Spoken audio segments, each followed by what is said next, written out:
The end of the game. 10 signs they realize you've broken free from their grip. Listen closely, because if you're watching this, you're probably exhausted, not just tired, but soul-weary. You've been going in circles around someone who thrives on confusion, control, and emotional chaos. You've been gaslit until your own reality felt like quicksand. You've been manipulated with smiles and silence, praised one moment and punished the next. And yet, here you are, standing at a turning point. Because whether you've said it out loud or not, something in you already knows. The game is ending. This is the moment psychologists call the awakening stage. It's when your nervous system, which has been trained to react and appease, starts sending a different signal, no more. And narcissists, make no mistake, feel this shift before you even announce it. They've been watching you like predators study prey, analyzing your weaknesses, your triggers, your soft spots. But now, they're starting to see the cracks in their own control. They're realizing you're not bending as easily, not feeding them the way you used to. And to a narcissist, that's terrifying. Because narcissists, as every trauma-informed psychologist will tell you, aren't sustained by truth. They're sustained by the reflection they get from others, your energy, your emotions, your reactions. Without it, their sense of self begins to collapse. They're like emotional predators who live for the chase. But when you stop running, when you turn and stand still in your own clarity, their entire system goes into panic mode. You're no longer responding, and suddenly the predator has no prey.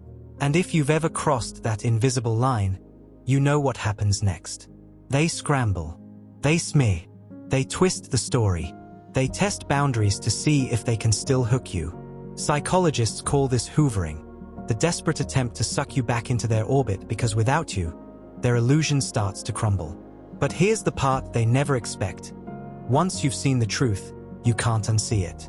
And once you've felt your own strength, you can't unknow it. So buckle up, because what I'm about to show you isn't just theory, it's the roadmap to freedom.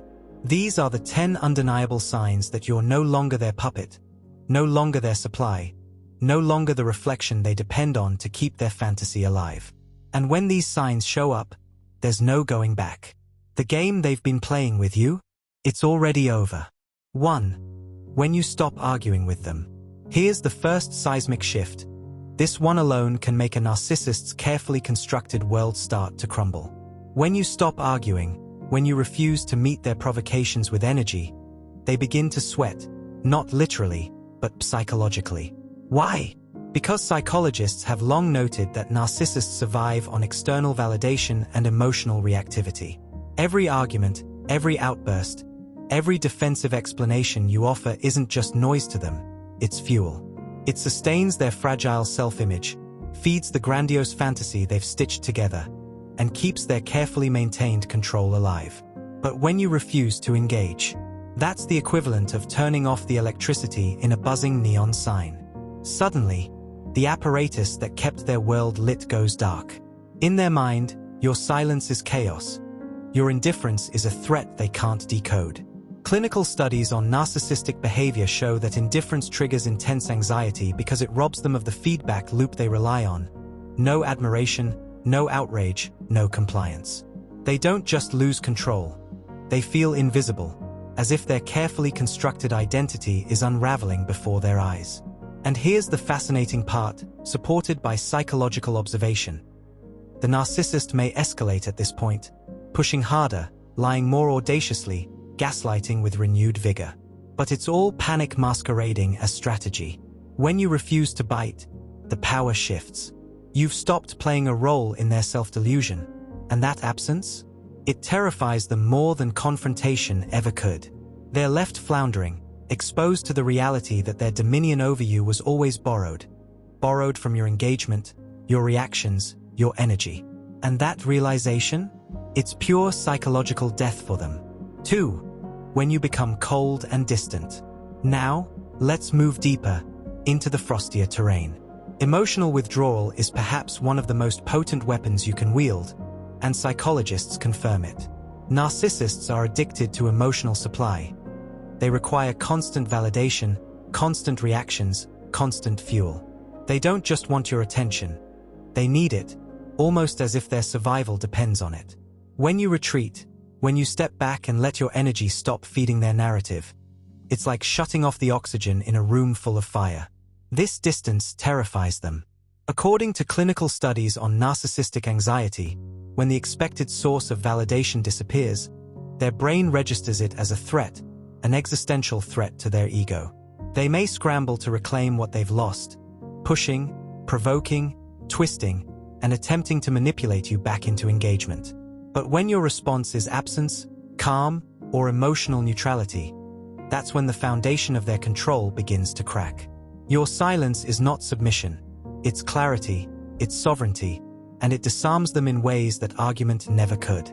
From the victim's perspective, stepping back and cultivating this emotional detachment can be profoundly liberating. Psychologists emphasize that distancing yourself doesn't mean hatred or coldness. It means protecting your emotional ecosystem. When you give them nothing, you reclaim yourself. You transform from a participant in their drama to an observer of your own life, fully aware that the narrative they tried to force upon you no longer holds any sway. And that shift? It's the kind of power that doesn't just alter your relationship, it dismantles the narcissist's entire sense of control. 3. When you pull away and they ask, "Do you still love me?" This is where the facade begins to fracture. When you start pulling back, when your energy no longer orbits around them, the narcissist senses it immediately. And that's when the question emerges, "Do you still love me?" On the surface, it sounds tender, vulnerable, maybe even sincere. But psychologists who study narcissistic personality patterns recognize this for what it is: a manipulative gambit, a desperate attempt to regain the illusion of control. It's not about love, it's about dominance. Your emotional autonomy threatens the narrative they've spun for years, and now they're scrambling to reclaim it. Why this question now, after years of lies, emotional manipulation, or betrayal? Because it isn't about reconciliation, it's about reassurance for their ego. Narcissists are addicted to emotional validation. They live in a feedback loop where your attention, your affection, your compliance are the oxygen that keeps their fragile self-image alive. Pulling away breaks that loop, and their panic manifests as this seemingly tender question. Psychologists note that this is a classic control through vulnerability tactic. By forcing you to articulate your feelings, they attempt to drag you back into their web of emotional supply. But here's the truth. When they ask if you still love them, it's a sign of a crumbling ego. They cannot admit their own insecurity, so they project it onto you, attempting to reverse the roles and make you question yourself.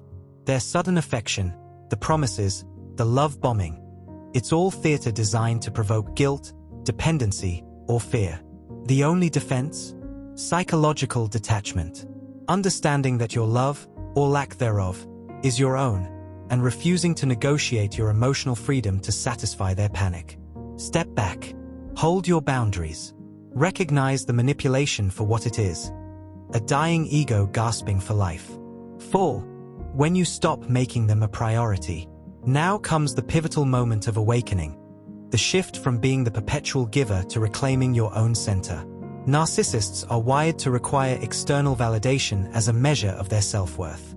When you stop making them your priority, when you cease to orbit their drama, psychologists observe a predictable reaction: panic. Your withdrawal is like a mirror held up to their inadequacy. It exposes the truth that their importance is conditional, not absolute. And narcissists cannot tolerate that revelation. They are experts in covert coercion, and your newfound focus on yourself is a direct threat to their control. By saying, "I'm busy, I have my own life," you are no longer a pawn in their narrative. You are a sovereign individual. Psychologists point out that narcissistic rage, love bombing, and manipulation often escalate when they sense loss of influence. This is why, when you stop prioritizing them, the floodgates open. Sudden flattery, desperate gifts, or even fabricated crises designed to reel you back in. It's not because they value you, it's because they fear losing the emotional supply they've depended on for their identity.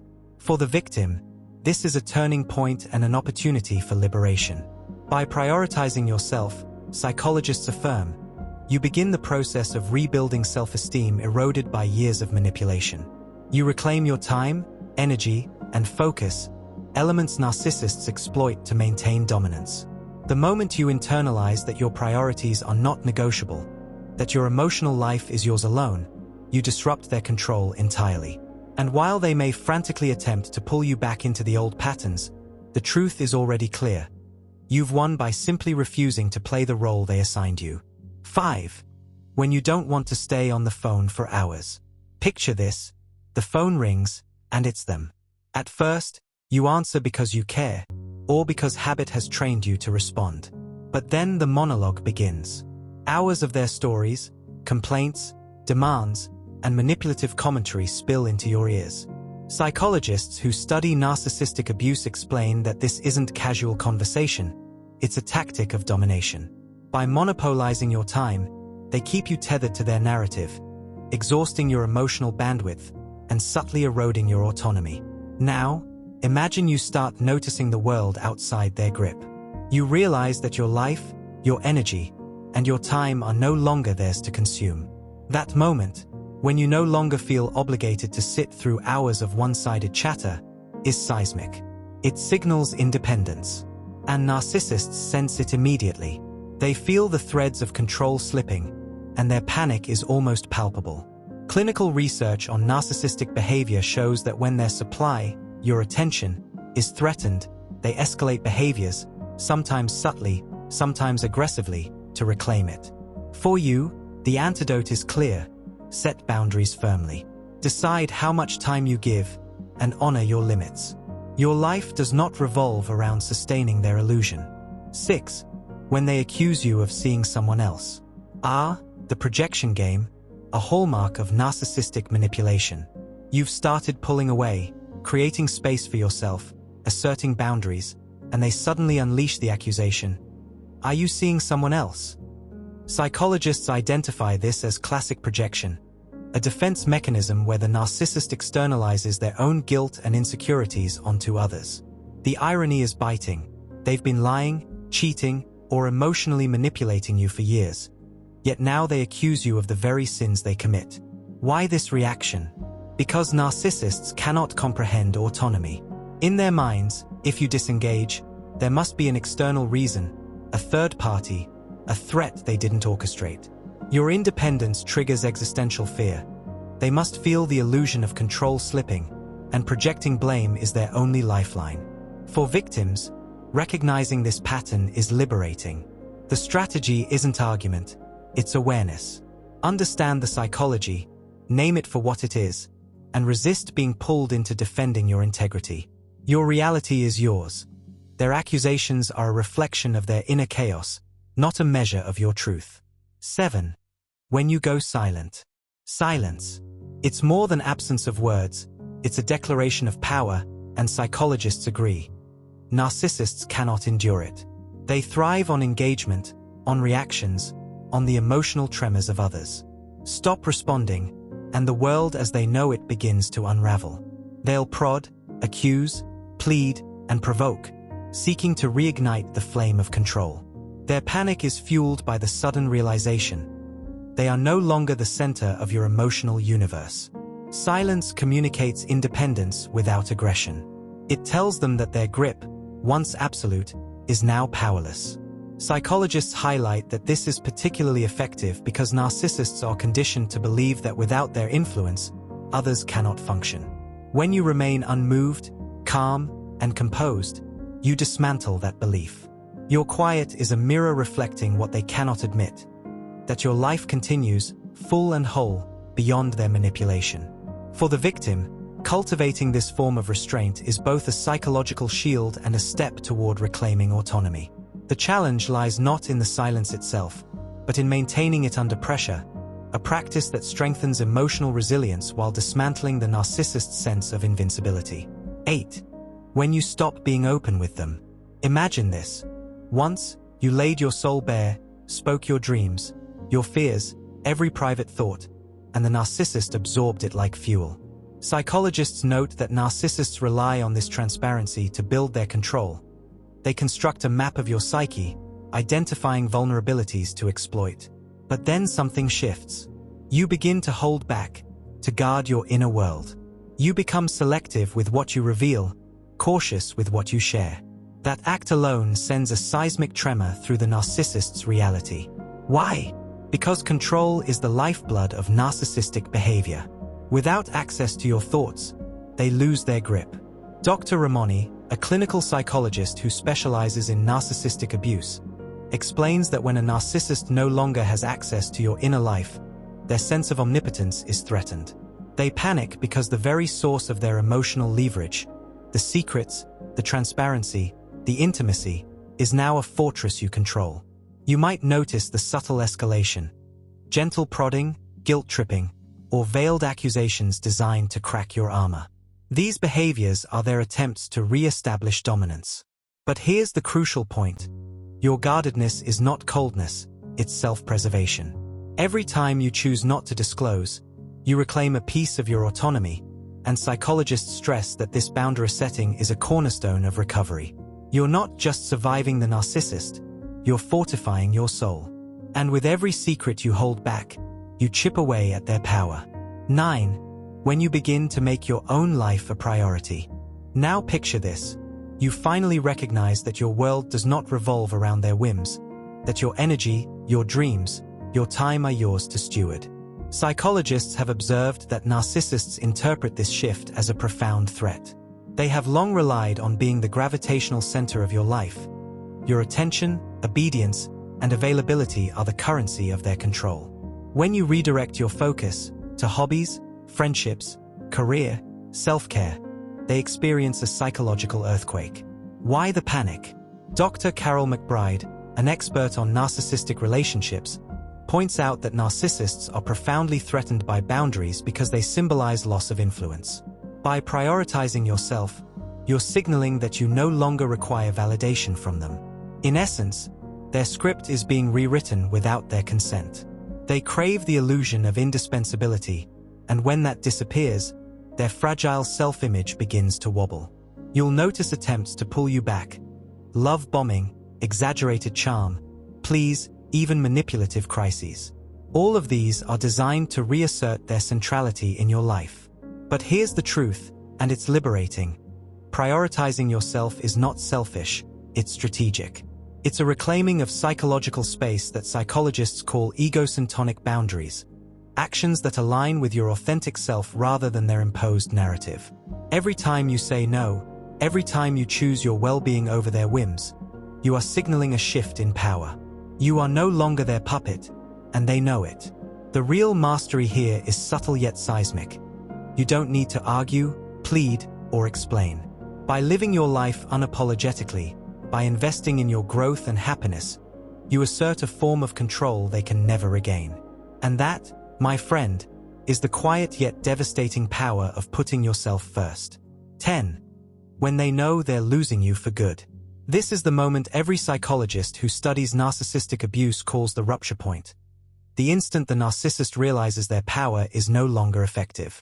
Imagine a master illusionist whose tricks have finally been exposed. They've pulled out every tactic: manipulation, love bombing, guilt trips, projection, gaslighting, yet nothing sticks. You're no longer reacting. You're no longer dancing to their rhythm. This is when panic sets in. Clinical experts like Dr. Ramoni explain that narcissists thrive on predictability. If they can predict your reactions, they can control you. But when your responses shift and you no longer engage, you disrupt their psychological ecosystem. Their control begins to crumble, and the mask they wear starts to crack. Here's what many victims miss. Narcissists rarely end things outright. Psychologists agree that narcissists experience a deep, almost primal fear of abandonment tied to shame. Ending the relationship themselves would force them to face that shame. Instead, they deploy what professionals call the reverse discard, provoking you to be the one who leaves so they can slip into the role of the wounded victim. By painting you as the one who gave up, they preserve their fragile ego and maintain a narrative where they're the wronged party, not the abuser. Yet, when you've reached your breaking point, when you've internalized that you deserve better, their game loses its potency. This is the transformation psychologists describe as narcissistic abuse recovery's turning point. You stop waiting for apologies. You stop hoping for change.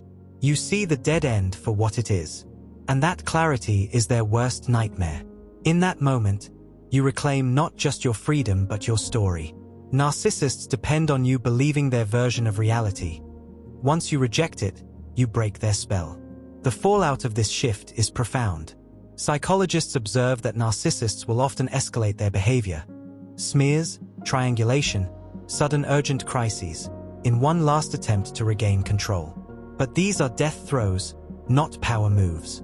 The more you stand firm, the weaker their tactics become. Your refusal to react sends an unmistakable message: I'm done being a puppet. This is what Dr. Judith Herman, a trauma specialist, calls moving from captivity to autonomy, a psychological escape that is far more powerful than any physical departure. And here's the crucial takeaway. You're not just walking away from them. You're walking toward yourself. You've stopped arguing. You've gone cold and distant. You've pulled away, stopped chasing their validation, stopped being open with them, prioritized your own life, and mastered the art of silence.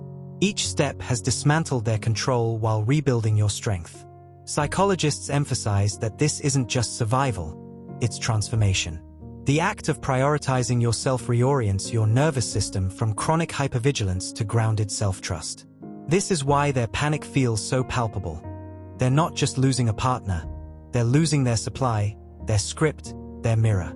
Without you, they're left facing what they've avoided their whole lives, themselves.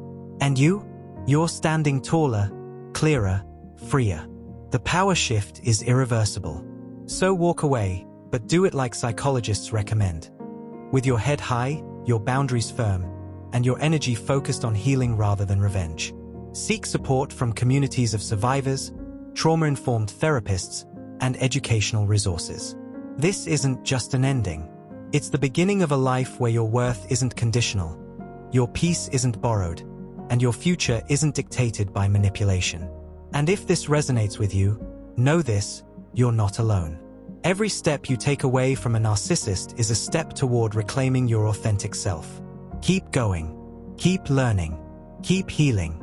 That, as experts agree, is the ultimate victory, not beating them at their game, but leaving the game entirely.